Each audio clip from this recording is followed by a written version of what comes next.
Vítám vás u dalšího rozhovoru, tentokrát s trenéry golmanů Tomáš Čechovič, Vlasta Hrubý. Pánové, zdravím vás. Ahoj, ďakujem za pozvanie. Ahoj. Kluci, pojďme rovnou na věc. Málo lidí asi ví, jak vy máte rozdělenou práci. Kdo je, možná řeknu ten šéf, nebo jestli to vůbec takhle jakoby není. Tome, možná, jestli mi to řekneš ty, jak to funguje v rámci vaší spolupráce.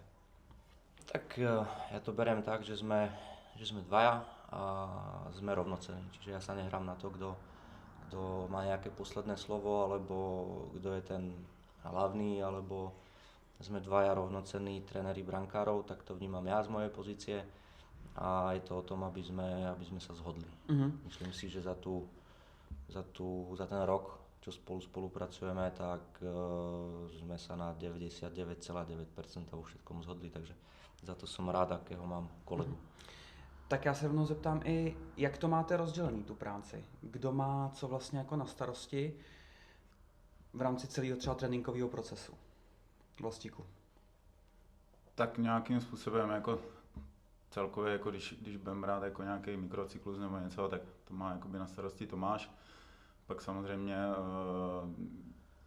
každý den nad tím sedíme, domlouváme se vlastně, co budeme dělat na tom tréninku.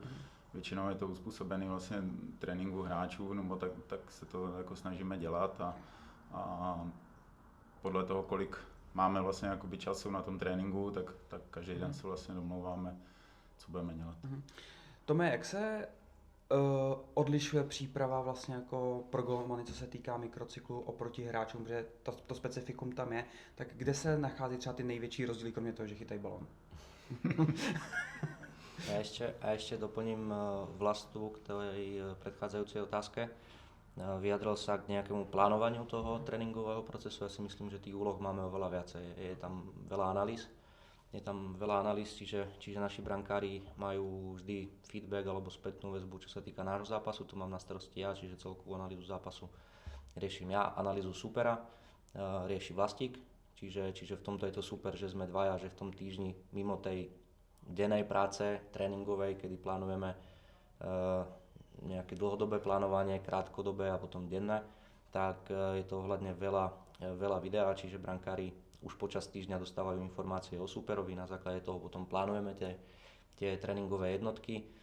Toto má tú analýzu supera na starosti Vlastík, čiže dávame k tomu potom informácie k tomu superovi. Ku koncu týždňa majú potom celkové nejaké zhrnutie toho supera, čo sa týka štandardných situácií, veci z hry, ofenzíva, defenzíva, individuality, nejaké z ofenzívy supera, plus samozrejme penalty.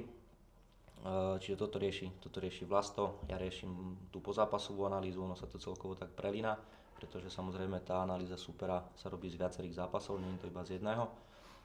Plus natáčame tréningový proces, na ihrisku si to vždycky delíme podľa organizácie toho cvičenia, kto má čo na starosti, čiže niekedy to natáčam ja, niekedy Vlastík, ale zase tie videá z toho tréningového procesu robí Vlasto, čiže riešime z toho databázu našich cvičení, riešime potom individuálne zložky pre brankárov, čo sa týka tých cvičení a toho zamerania, ktoré riešime, a keď máme potrebu to s nimi riešiť, tak potom majú aj spätnú väzbu z tréningového procesu na úrovni brankárskeho tréningu.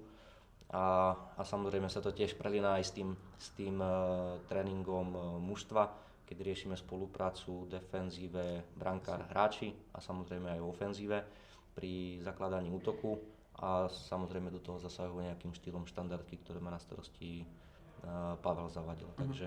Takže to je tak zhruba vysvetlená naša práca v jednom tom týždni. A tá otázka, aké sú rozlišnosti možno čo sa týka toho plánovania, tak sú to dva úplne iné svety. Hej, my sme taký menší mikrotím v tom veľkom týme. Tí brankári, my to plánujeme z pohľadu samozrejme nejakého loadu, nejakej záťaže, ale aj nejakých tých brankárskych tém. V tom máme nejakú svoju rutinu, ktorý deň, čo sa snažíme robiť. Tréneri futbaloví s kondičnými trénermi plánujú to zaťaženie mužstva, čo sa týka intenzity, čo sa týka objemu, čo sa týka veľkosti ihrísk tých daných cvičení alebo veľkosti priestoru. A samozrejme tie naše zamerania sa snažíme sklbiť tým, čo brankárov čaká v tom tréningu s mužstvom. a snažíme sa vlastne takto hýbať. Samozrejme hlavné slovo alebo to plánovanie v tomto nám určujú futbaloví tréneri. My máme svoje plánovanie a to sa snažíme sklbiť s tým celkovým trénerským plánovaním, čo sa týka mužstva. A to celkové spolupracování vlastně jako vás, jak říkáš, toho mikrotýmu vůči celému realizačnímu týmu a celému klubu. Jak to vlastně jako funguje? Odkaď chodí nějaký úkoly, nevím, teďka řeknu na výstavbu hry třeba, se týká soupeře. Jak funguje tahle ta provázanost? Ja si myslím, že to má, v prvom rade to musí mať dobrého šéfa, lebo máme veľmi široký realizačný tím, čo je super, že takéto možnosti v zbrojovke máme. Za mňa to není jednoduché sklbiť, je nás možno okolo 15, keď tam tam aj analytikov, aj nejaký medical staff. Čiže musí to mať dobrého šéfa, čo má. Čiže Martin Sviedík ako hlavný tréner je v tomto, čo sa týka realizáku, skvelý manažer, určite nejakým štýlom aj psychológ, čiže určite to vychádza od neho. Je to živý organizmus, ako ťažko sa na to odpovedá, od koho čo vychádza. Každý v tom realizáku má nejakú svoju veľmi dôležitú úlohu a z toho vyplývajú následné potom nejaké komunikačné veci a debaty, kto čo chystá. Čo sa týka nás, tak u mňa je to veľmi blízka spolupráca s hlavným trénerom, čo sa týka výstavby hry, čiže predchádza tomu analýza súpera, čo sa týka pressingu z mŕtvej lopty a po malej domov. Na základe toho ja vymyslím nejaké varianty, dajme tomu nášho zakladania útoku, ktoré skonzultujem s trénerom. On má svoje myšlienky, ja mám svoje myšlienky, dáme to dokopy, spolu to vedieme potom túto fázu alebo zložku hry na ihrisku. Čo sa týka Vlastíka, tak poviem možno mierne zaňho, lebo som sa rozbehol. Úzko spolupracuje so Zavošom, čo sa týka štandardných situácií a v tom je tá logika, že keď si on cez týždeň robí detailne toho súpera, tak má načítané všetky tie štandardné situácie, čiže už počas týždňa komunikuje samozrejme so mnou ohľadom toho, ako budeme chystať tie cvičenia a koncipovať pre tých brankárov v tom brankárskom tréningu a vždy komunikuje aj so Zavošom čo sa týka štandardných situácií, ale super je to vedené v tom od Martina Sviedika a celého realizačného tímu, že nikto sa tam na nič nehrá, každý má priestor sa vyjadriť to, čo vidí, alebo ku všetkému. Každý je za niečo zodpovedný, v tom si nesie tú zodpovednosť za tú svoju prípravu, ale není problém, keď sa tréner brankárov vyjadrí k defenzíve, keď sa videoanalytik vyjadrí k zostave, keď sa kondičák vyjadrí k čomukoľvek. Čiže v tomto je tá spolupráca skvelá a skvelo nastavená od trénera. Vlastíku, já se možná zeptám teďka tebe, jelikož ty máš něco málo odchytáno v lize, pár startů tam je. Jak se ten golmanský svět vlastně jako posunul od té doby, co ty si chytal a jak to vidíš vlastně jakoby teď? Co se týká třeba jako moderních technologií, co třeba používáte, nějaký pomůcky a tak? Tak strašně se to pohnulo jako kupředu. Jo, já když to vezmu jenom globálně, když tenkrát prostě realizační tým byl hlavní trenér, asistent trenér golmanů a k tomu byl možná jeden masér. Dneska tady máme prostě realizák 15 lidí, všechno se jako sleduje strašně detailně. Důležitá věc dneska, že v nějakým moderním digitálním světě prostě spousta jako videí, všude prostě se dá jako všechno najít, takže strašně se to jako hnulo ve všem jako dopředu. Neříkáš si dneska, že kdyby si chytal v dnešní době, že jsi možná chytal Bundesligu? To je otázka jako do pranice. Samozřejmě jasně člověk to vnímá nějak jako v 18, v 17, v 16 letech, jo. A my jsme byli v nějaké době, dneska je to prostě posunutý zase jako dál a jako vrátit to nejde a já jsem byl šťastný za to, co jsem měl. Takže. Já se možná ještě tam, jak se vyvinula ta hra brankářů vůči tomu, když jsi chytal ty ještě. Nehrál se asi tolik nohama, jasně, to je to jeden z těch nejdůležitějších věcí, že za mě jako golman vždycky musí umět chytat, ale dneska už prostě jako je důležitý ta hra nohou a to za mě jako vůbec nebylo, to se absolutně jako neřešilo se detailně nějaká rozehrávka jako od golmana, tam to prostě bylo běž nahoru, kopni to nahoru, tam se o to budeme rvát a tohle jako se posunu, to je podle mě ten základní, nebo ta základní věc jako toho golmana, co se jako strašně jako změnilo. Kluci, jak jste spokojený s teďka tou půl sezónou, co se týká brankářů, když to vezmete jako z té vaší sekce, třeba ty, Tome, začni. Tak spokojne asi môžeme byť. Vieme, kde sme boli takto asi pred rokom a ten posun tej hry, výsledkov klubu celkovo je enormný, takže za to sme veľmi šťastní a vďační. Každý má na tom nejakú svoju zásluhu. Keď sa pozriem na brankárov, tak dostali sme za jeseň 13 gólov, má 7 čistých kvont, je v národnom týme do 21 rokov, kde má tiež nejakú pozíciu a v globále som spokojný. Hej, na to, koľko má Adam rokov, tak myslím si, že sa vypracoval na takú osobnosť alebo lídra toho týmu, čo sa týka výkonov. A ja by som ešte spomenul možno aj tú polsezónu predtým, keď sme neboli nejako v tope a v kondícii. Z určitých dôvodov veľmi dobre zvládol už tú prvú polsezónu, tú jar, kedy tie zápasy boli náročné, čo sa týka psychiky, že sme museli. Koniec koncov táto podzim alebo jeseň po slovensky je to také isté, pretože zase sa od nás očakáva, že budeme všetko vyhrávať, čiže není ľahké chytať za takým mužstvom. Hej. Prvú polsezónu chytal za mužstvom, ktoré sa potrebovalo zachrániť, teraz chytá, chvála Bohu, za mužstvom, ktoré hrá o postup a sú kladené určité nároky na výsledky, na hru, aj na jeho výkony, takže samozrejme s pár chybičkami, ktoré u brankárov budú prichádzať asi vždy, si myslím, že tú nejakú sinusoidu má dosť vyrovnanú, že nemal tam nejaké veľké výkyvy, aj keď samozrejme riešime každý detail, či z pohľadu ofenzívy alebo defenzívy a hľadáme priestor na zlepšenie, pretože myslím si, že každý sa musí zlepšovať a to je jedno, či sme to my tréneri alebo sú to brankári a duplom Adam, ktorý má 21 rokov.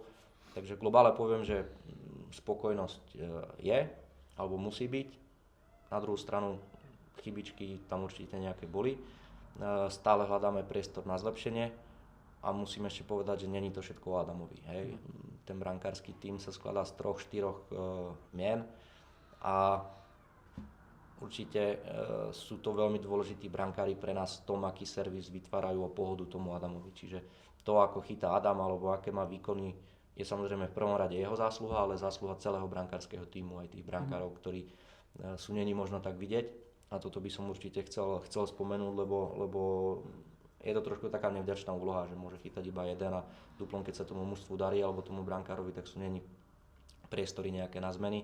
Takže je to zásluha Adamova, brankárov, ktorí sú momentálne na tých pozíciách za ním a možno trošku šťastí naša. Zase se pěkně rozjel, jo. Chtěl jsem zrovna jako vzpomenout ten zbytek toho našeho jako menšího týmu. Tak... Keď budeme moc hovoriť, tak... Ne, dobrý. Vlastíku, jak já se zeptám tebe, jak pracovat vlastně s dvojkou, s trojkou, po případě se čtyřkou, jak s těma klukama pracovat vlastně? To je těžký, jako každý jsme nějaká jako osobnost, myslím jako člověk a na každého se prostě musí, nebo s každým se musí jako jednat jinak, ale já myslím, že ten náš tým, což beru jako ty kluky, že charakterově jsou prostě nastavení správně a když se s nimi jako dobře mluví, tak spoustu věcí jako pochopí. Máme tady jednoho staršího golmana, zase máme tady mladého golmana, který tady prošel jako mládeží, takže ten tu cestu má jako relativně jako celou před sebou, takže tam s tím se podle mě jako pracuje líp než s tím starším golmanem, ale říkám, je to individuální a snažíme se prostě dělat 100% servis jako pro všechny.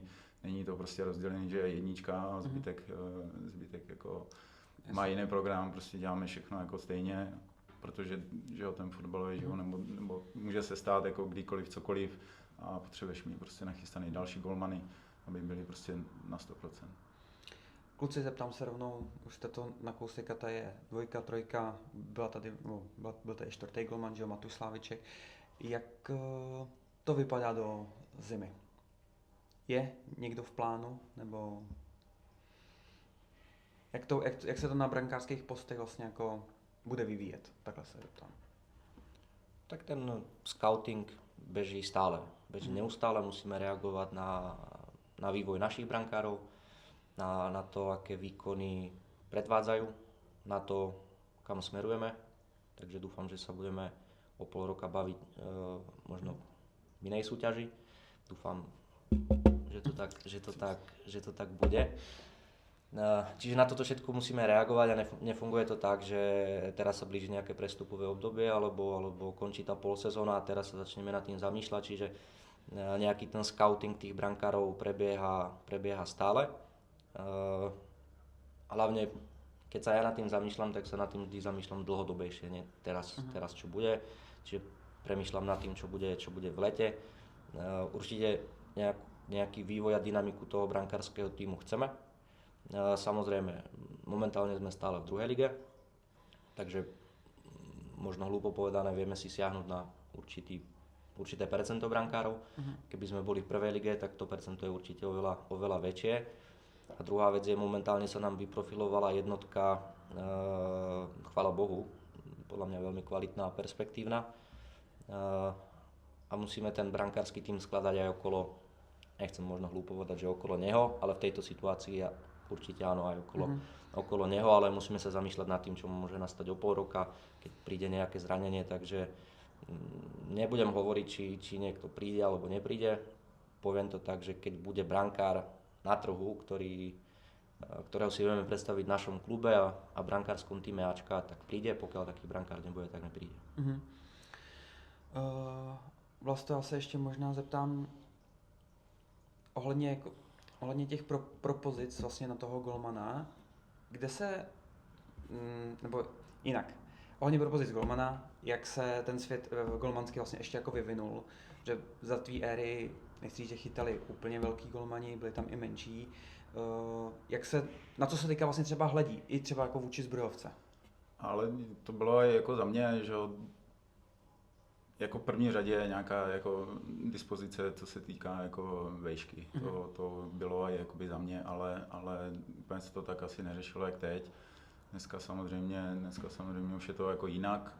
Jo, dneska ten golman prostě by měl mít nad 190 plus, jako, že jo, a já se na to dívám jako, už jsem to jako tady říkal, že jo, jako za mě, když třeba se jako na někoho jako díváme nebo něco, když si sedneme a řekneme si, mě v první řadě jako zajímá, jak chytá, že jo, to je prostě základ, jako, a to je podle mě furt je to gro jako té golmanské činnosti. Samozřejmě už jsme se o tom taky bavili, že jo, všechno se to jako posunuje.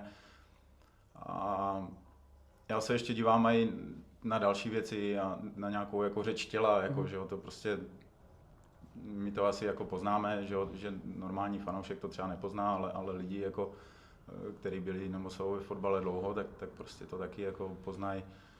Samozřejmě dneska hra nohou, všechno, jo, už jako se to hodně posunulo, takže ve finále jako by to mělo být jako hodně komplexní, aby jeden ten atribut nebyl na 100%, druhý zase na 50%, ono by se to mělo sejít nějak. Jasně. No, keď si to uvedomíš, tak ako za mňa teraz si prihrajeme trošku polievočku, tá brankárska pozícia je najkomplexnejšia na ihrisku. Aj v tejto dobe, ako je ten futbal dynamický, pretože brankár musí mať určité proporcie, musí byť nejako kondične pripravený, musí vedieť chytať, musí vedieť organizovať. V ofenzíve je to ďalší hráč v poli, čiže musí vedieť hrať nohami, musí veľmi dobre predvídať, musí hrať vysoko za obranou, čiže určite aj tie fitness dáta alebo tá kondičná pripravenosť musí byť na určitej úrovni a ono, keď toto všetko sklbíš, tú ofenzívu, defenzívu a kondičnú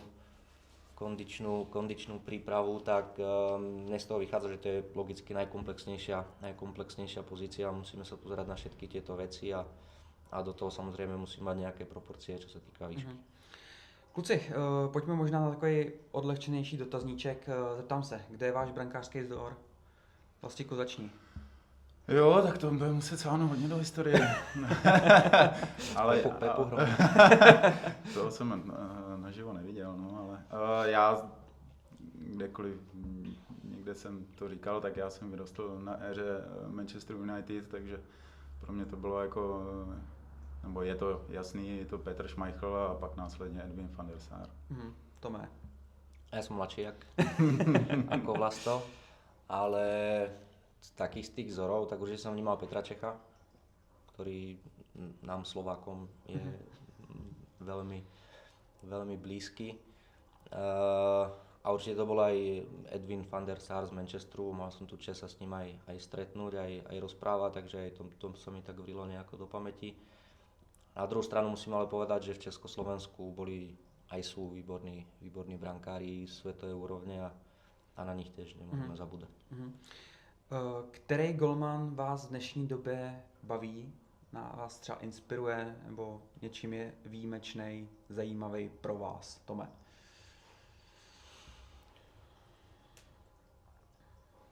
Ťažká otázka, pretože z každého toho brankára si môžeš zobrať niečo, čo ťa na ňom baví, alebo inšpiruje, alebo v čom je dobrý, ale Tak top trojku. top trojku v tejto dobe za mňa to môže byť taký mix Courtois, Donnarumma, ktorí chytali včera proti sebe a dajme tomu Oblak. Jo, taky jako tak Courtois, že jo, to už je taky, že jo, dneska starší golman, už je, nebo je to z takové nějaké dřívější lehké generace a samozřejmě Donnarumma, že jo, to je prostě jako taky obrovský talent. A těžko říct, no, taky možná. Já ještě mám furt jako paměti spíš jako ty starší, co se mi nějak jakoby vrili do paměti, takže ještě bych. Dubravka. Může být. Když už jsi tady vzpomenul tu československou brankářskou školu, čím si vysvětlujete, že je takhle kvalitní? Asi kvalitníma trenérama, no. Tak. Ale jako je to pravda, jo. To je vždycky nějakým způsobem ty golmany jsme měli vždycky jako dobrý, no. Ať se jedná i o fotbal, i o hokej, vždycky prostě ti golmani tam hráli jako ten prim. Tak asi dobrá škola, no, brankárská. Ja si myslím, že to plynie nejakým štýlom aj z histórie. Za Slovákov môžem povedať, že je to určite pán Vencel, kvázi, ktorý mal aj syna, ktorý chytal vo Francúzsku. A ja to vnímam u nás tak, že dostal sa potom na určitú pozíciu aj ako tréner, čo sa týka FIFA, vzdelávania tých trénerov, brankárov po celom svete a vedel to preniesť aj nám na Slovensku, vedel nám pomôcť vo veľa veciach, čo sa týka tých licencií a tých informácií, ktoré boli potrebné na tú dobu, takže v Česku máte takého Vencela? Tak těžko říct, no, tak dneska samozřejmě je na svazu vlastně Petr Kouba, který taky samozřejmě měl nádhernou nebo úspěšnou kariéru, takže a to je třeba takový pokračování, že jo. Já jsem třeba vyrůstal na škole Františka Šmukra a to už je jako... To už je fousatá. To už je fousatá historie.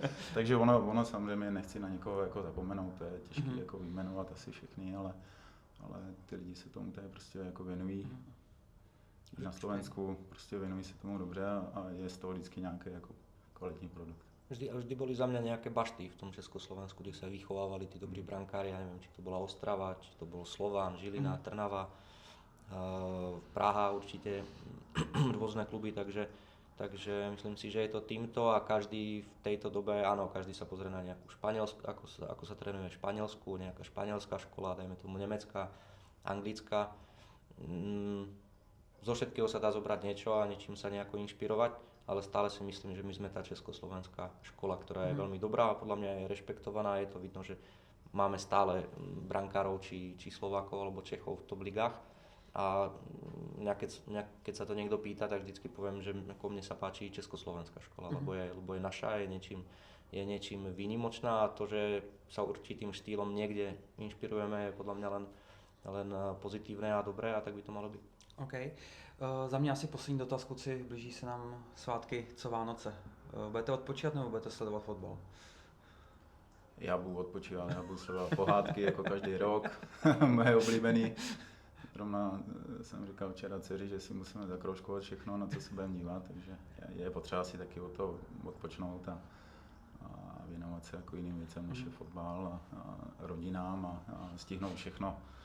všechno ostatní, co během té sezóny se prostě stihnout nedá, takže určitě já budu teda určitě odpočívat a Co ty to? Zaslúžene. pracovat nebudu. Ja to budem mať tak pol na pol, ako sa poznám. Za mňa je strašne dôležitý ten odpočinok po tej sezóne, vypnúť aspoň na niekoľko dní od toho futbalu. Zase je to práca, kedy sa to ako úplne vypnúť od toho nedá. Určite budeme plánovať nejaké veci, čo sa týka off-season veci, individuálne plány, už potom príprava. Čaká ma ešte konferencia na Slovensku, kde mám prezentáciu, určite bude prebiehať ten scouting, na ktorý si sa pýtal. Určite tam bude ešte nejaké bilancovanie tej jesenej časti, takže u mňa to bude pol na pol. Určite sa chcem venovať rodine, ale určite tam ešte niečo z toho futbalu stále bude. Takže mne potom až doma zaklapnú notebook, že už stačilo a budeme pozerať pohádky. Dobře, tak přemluvil s ním, budu pracovat. A my jsme se vždycky věděli doplnit, takže tak. Super, kluci, moc krát děkuju, užijte si svátky a vidíme se v lednu. My taky děkujeme. Díky. Díky za pozvanie a tiež prajeme všetkým pekné sviatky.